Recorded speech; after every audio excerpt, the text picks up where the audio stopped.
पूज्य श्री कहते हैं कि धरती पर जन्मदिन तो प्रतिदिन 1.25 करोड़ लोगों का होता है, परंतु आत्म साक्षात्कार तो किसी विरले का ही होता है।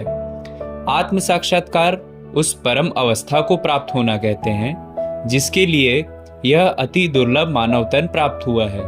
जीव का उस परम सत्ता परमात्मा से एकत्व स्थापित होने को ही आत्म साक्षात्कार कहते हैं।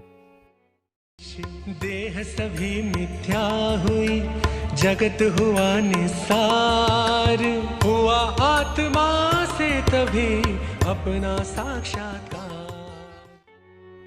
पूज्य श्री कहते हैं आत्म साक्षात्कार गुरु कृपा के बिना नहीं हो सकता, संभव ही नहीं है।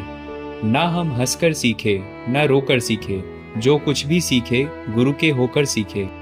बाबा तुलसीदास जी रामचरितमानस में कहते हैं, हो बंदौ गुरु पद पदुम परागा, सुरुचि सुबास सरस अनुरागा।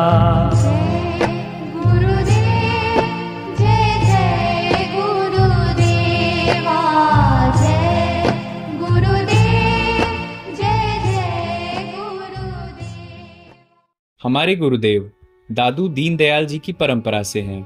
बापू जी के गुरु स्वामी लीलाशाह जी महाराज थे। स्वामी लीलाशाह जी महाराज के गुरु स्वामी केशवानंद जी थे। हमारे दादा गुरु स्वामी लीलाशाह जी ने अपने गुरुद्वार पर अनेकों कसौटियां सही, पर गुरुद्वार छोड़ने का विचार कभी भूल से भी मन में नहीं लाया।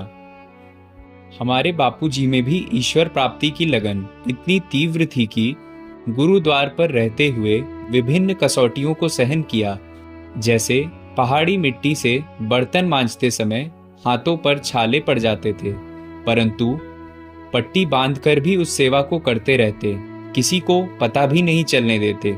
भोजन में भी जो प्राप्त हो जाता प्रेम से ग्रहण कर लेते और अपने साधना में लगे रहते। कई बार अन्य गुरु भाई झूठी शिकायतें दादा गुरु से कर देते थे, जिस कारण बापूजी को डांट पड़ती थी, परंतु बापूजी के मन में गुरुदर छोड़ने का विचार कभी नहीं आया। बापूजी की गुरु भक्ति और गुरु के प्रति उनकी निष्ठा को दर्शाता हुआ एक जीवन प्रसंग देखते हैं। एक आश्रम बना हुआ है। आश्रम के बाहर एक चबूतरे पर एक बाबाजी कंबल ओढ़कर बैठे हैं। पूज्य बापूजी इस आश्रम के बगल वाले मार्ग से पसार हो रहे हैं। बापूजी अपनी आत्म मस्ती में है। उन बाबाजी की दृष्टि बापूजी पर पड़ती है। वह बापूजी को हाथ के इशारे से बुलाते हैं, अरे ओ ब्रह्मचारी, इधर आओ। बापूजी समीप आते हैं। जी कहिए। तो जरा सा हलवा पूरी बनाओ, काली मिर्च पूरी में जरूर डालना। देखो ब्रह्मचारी आए हैं। बापूजी बैठ जाते हैं। हलवा पूड़ी की थाल लाई जाती है। बापूजी प्रेम से भोग लगाते हैं। भोजन के पश्चात बापूजी और बाबाजी में चर्चा होने लगती है। कुछ सुनाओ ब्रह्मचारी। बापूजी ने श्रीमद् भगवद गीता के 6 अध्याय का महत्व और पाठ सुनाया। अनाश्रितः कर्म फलम कार्य कर्म करोति यः स सन्यासी च योगी च न निरग्निर चाक्रियः। श्री भगवान बोले, जो पुरुष कर्म फल का आश्रय न लेकर करने योग्य कर्म करता है वह सन्यासी तथा योगी है, और केवल अग्नि का त्याग करने वाला सन्यासी नहीं है तथा केवल क्रियाओं का त्याग करने वाला योगी नहीं है। जितात्मा प्रशांतस्य परमात्मा समाहितः शीतोष्ण सुख दुखेषु तथा मान अपमानयो। सर्दी गर्मी और सुख दुख आदि में तथा मान और अपमान में जिसके अंतकरण की वृत्तियां भली भ्रांति शांत है, ऐसे स्वाधीन आत्मा वाले पुरुष के ज्ञान में सच्चिदानंद धन परमात्मा सम्यक प्रकार से स्थित है, अर्थात उसके ज्ञान में परमात्मा के सिवा अन्य कुछ ही है ही नहीं। वाह सन्यासी वाह, साधो साधो, इतना सुंदर ज्ञान इस अल्प आयु में अद्भुत है। तुम कहाँ रहते हो? यहाँ से कुछ ही दूरी पर मेरे पूज्य गुरुदेव श्री लीला शाह जी का आश्रम है। मैं उनका शिष्य हूँ, वहीं रहता हूँ। बाबा जी मुंह बनाते हुए आश्चर्य से बोले। कौन? वो सफेद कपड़े वाले सिंधी महाराज? तुम उनके शिष्य हो? बापूजी ने बाबा जी के मुखमंडल पर उभरे भावों को पढ़ लिया। तुरंत ही उस स्थान का त्याग कर दिया और आगे चल दिए। अरे सुनो सुनो ब्रह्मचारी, सुनो तो। बापूजी कहते हैं, मैं उस स्थान से कई बार पसार हुआ, परंतु उन बाबा के पास और उनके आश्रम में मैं फिर कभी नहीं गया।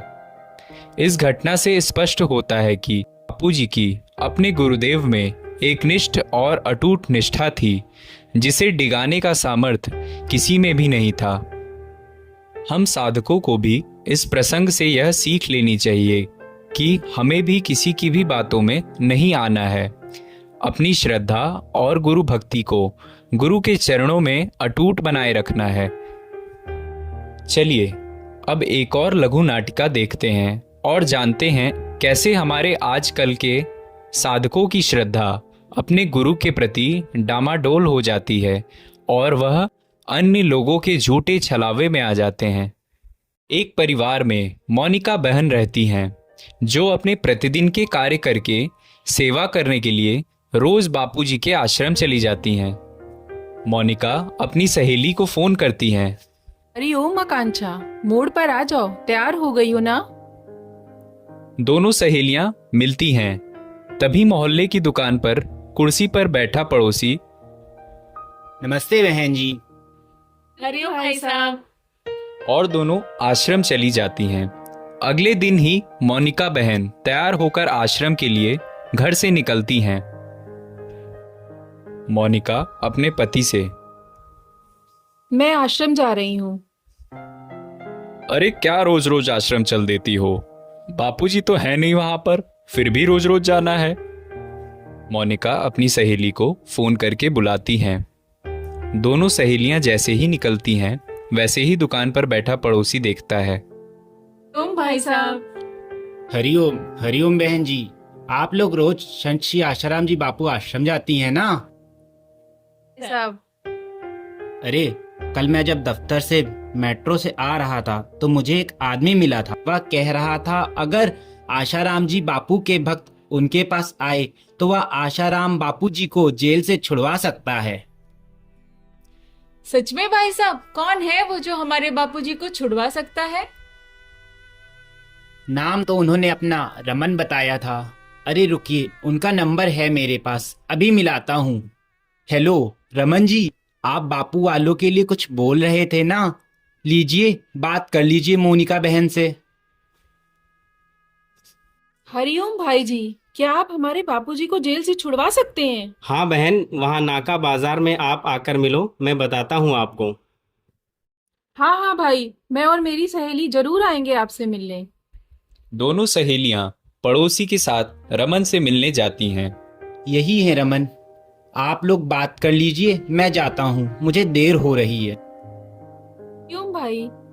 हरिओम। भाई जी, आप कैसे हमारे बापूजी को छुड़ा सकते हैं? आइए आप लोग मेरे साथ चलिए, बताता हूँ। यह है हमारे ताशकंद महाराज, आइए बैठिए। रमन और ताशकंद आपस में बात करते हुए, महाराज जी आज अच्छा मुर्गा फंसा है। अच्छा, तो आप लोग बापूजी को जेल से बाहर लाना चाहती हैं? हाँ हाँ महाराज। सही बात है, बापूजी जेल में हैं। यह सब सेवाएं बेवाएं सब बेकार हैं। बिना मतलब के ऋषि प्रसाद बांटना, बाल संस्कार शिविर का आयोजन, सत्संग ढोंग और दिखावा है। जी महाराज, यह लोग तो समझदार हैं, आपके पास आ गई हैं। आप लोग अपने बापूजी के लिए क्या दे सकती हैं? मतलब आप लोगों को बापूजी को छुड़वाने के लिए पैसे देने होंगे। जी जी महाराज, अवश्य देंगे। कितने पैसे देने होंगे? बस 75,000 रुपए। जी जी, हम जरूर लाएंगे। अपने बापूजी को जेल से छुड़ाने के लिए अवश्य हम पैसे लेके आएंगे। दोनों सहेलियां अपने घर जाती हैं और एक सहेली के पास पैसे हैं, वह पैसा लाती है, और दूसरी सहेली मोनिका के पास पैसे नहीं होते हैं, वह अपनी ज्वेलरी लेकर दोनों जाकर बाबा को दे देती हैं। लीजिए महाराज, अब हमारे बापूजी जेल से बाहर आ जाएंगे ना? हाँ हाँ अवश्य बहन, आप लोग अपने घर में आराम से बैठिए, बस हम आपके बापूजी को छुड़ा देंगे। धन्यवाद धन्यवाद महाराज, हरिओम। और फिर दोनों सहेलियां अपने अपने घरों में बैठ जाती हैं। उन्होंने आश्रम जाना और सेवा कार्य भी छोड़ दिए और सोचती हैं कि जब बापूजी आ जाएंगे तब जाएंगे। मगर दिन पर दिन बीतते गए और उनका सब्र टूटता है और वे लोग वहां जाकर देखते हैं जिस जगह पर पैसे दिए थे वहां कुछ नहीं था। फिर परेशान होकर पड़ोसी के पास जाकर रमन का नंबर मिलाने को कहती हैं। पड़ोसी बार बार फोन लगाता है लेकिन नंबर बंद बता रहा होता है। दोनों सहेलियां रोती रोती आश्रम आती हैं। आश्रम में साधक भाइयों और बहनों को रोते हुए अपनी आप बीती बताती हैं। तभी एक भाई और आते हैं और वह भी बताते हैं कि उन्हें भी ऐसा ही प्रपोजल आया था। यह बहुत अफसोसजनक है कि हमें ब्रह्मज्ञानी सद्गुरु मिले हैं, फिर भी हम भटक रहे हैं। हमारे बापूजी ऐसे हैं कि अपने गुरु यानी लीलाशाह जी महाराज का प्रसंग सत्संग में आते ही भाव में आ जाते हैं और बापूजी की आंखें अश्रुपूरित हो जाती हैं। और एक हम सब साधक हैं जो यहाँ वहाँ भटक रहे हैं। हमारे अपने गुरु के प्रति एक निष्ठ भक्ति होनी चाहिए, न कि व्यभिचारिणी भक्ति कि किसी और के प्रभाव से प्रभावित हो जाए। हमारे सद्गुरु ने जो दैवी कार्य शुरू किए हैं, जैसे बाल संस्कार, तुलसी पूजन दिवस, मातृ पितृ पूजन दिवस, युवा सेवा संघ, महिला उत्थान मंडल, बच्चों एवं बड़ों की उन्नति के लिए शिविरों का आयोजन करवाकर सभी को अपनी सनातन संस्कृति से जोड़कर और अपनी नींव में आध्यात्मिकता को मजबूत किया है। इन दैवी कार्य से जुड़कर हमें अपनी भक्ति एवं गुरु के प्रति प्रेम को पुष्ट करना है। जैसा कि हमारे सद्गुरु ने कहा है कि आत्म साक्षात्कार करना हमारा प्रथम कर्तव्य है। इसी संकल्प को हमें मन में धारण करते हुए संपूर्ण कार्य करने हैं।